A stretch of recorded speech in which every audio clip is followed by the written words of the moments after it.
রাত যত গভীর হয় কিছু স্মৃতি তত বেশি জেগে ওঠে। কিছু নাম, কিছু মুখ, আর কিছু ঘটনা যেগুলো মানুষ ইচ্ছে করেই ভুলে যেতে চায়। তাহলে আজকের রাতের জন্য প্রস্তুত তো?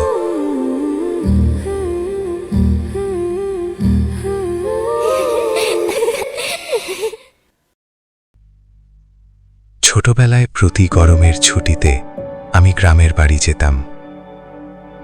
আমাদের পুরো দল ছিল, আমি, রানা, পিউ আর ছোট্ট শুভ। সারাদিন পুকুরে ঝাঁপ, আম চুরি, মাঠে ক্রিকেট, আর রাতে ঠাম্মির ভূতের গল্প। আজ এত বছর পরেও একটা জিনিস আমি ভুলতে পারিনি, শুভর কথা। কারণ এখন মনে হয় শুভ বলে কেউ কোনোদিন ছিলই না। অদ্ভুত শোনাচ্ছে জানি, কিন্তু শুনুন, শুভ সব সময় আমাদের সঙ্গে থাকত। সব খেলায়, সব ঝগড়ায়। তবু গ্রামের বড়রা ওকে কেমন এড়িয়ে চলত।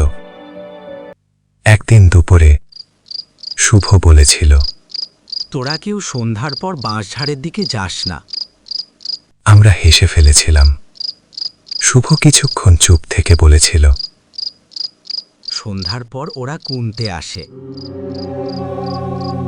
আমরা বুঝিনি সেদিন রাতে লুকোচুরি খেলতে খেলতে আমরা সত্যিই বাঁশঝাড়ের কাছে চলে গিয়েছিলাম। চারপাশ অন্ধকার। হঠাৎ বাঁশের ভেতর থেকে কারো গলা এলো, 1, 2, 3। মনে হচ্ছিল কেউ আমাদের গুনছে। পিউ ভয় পেয়ে আমার হাত চেপে ধরল। আবার শব্দটা এলো, আরো কাছে। 4, 5।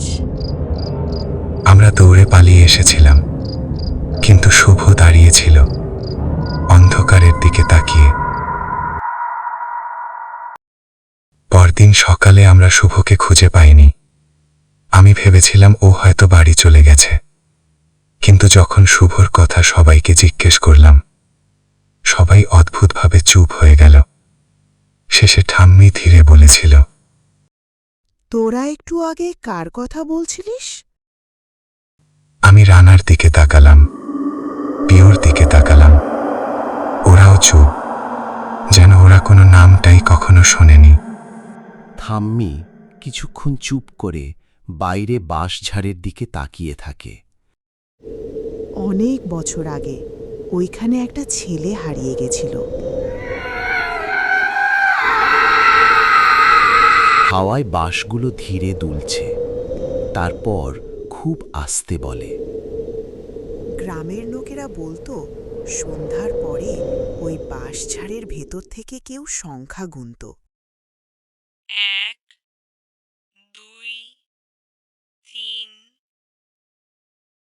গুনতো মানে? হ্যারিকেনের আলো কাঁপে। বাইরে হঠাৎ বাতাস বাড়ে। সেদিন গ্রামের কেউ একজন হারিয়ে যেত।